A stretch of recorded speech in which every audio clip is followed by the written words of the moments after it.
You know, I never considered myself an inventor, I'm afraid.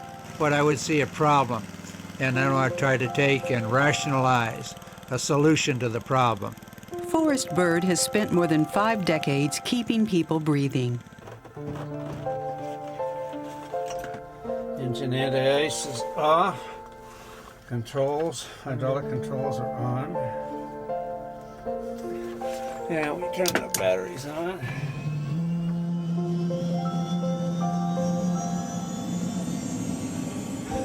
I think, you know, I've lived a marvelous life.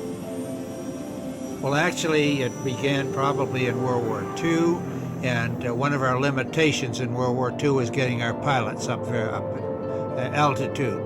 And we were limited at that time to 28,000 feet, but many of our turbocharged airplanes then would go to 40,000 feet. And I worked on the team that we developed pressure breathing.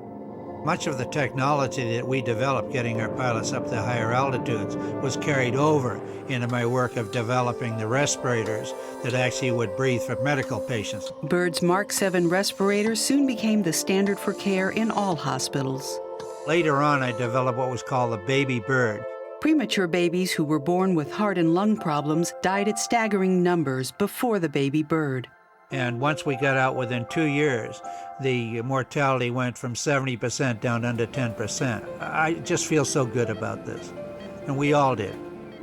The biggest thing in medicine is the quicker you get somebody from the site of trauma, of course, under medical care, the better the outcome.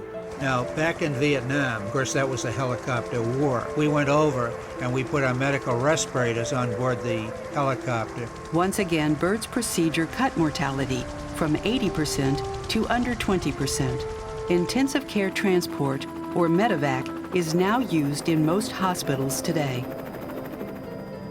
I could be at odds with the world and have all kinds of problems. And you know, you get up there and you look down at Earth, and especially up here, it is really beautiful. And you come down, you're all ready to start over again. It's really, truly great.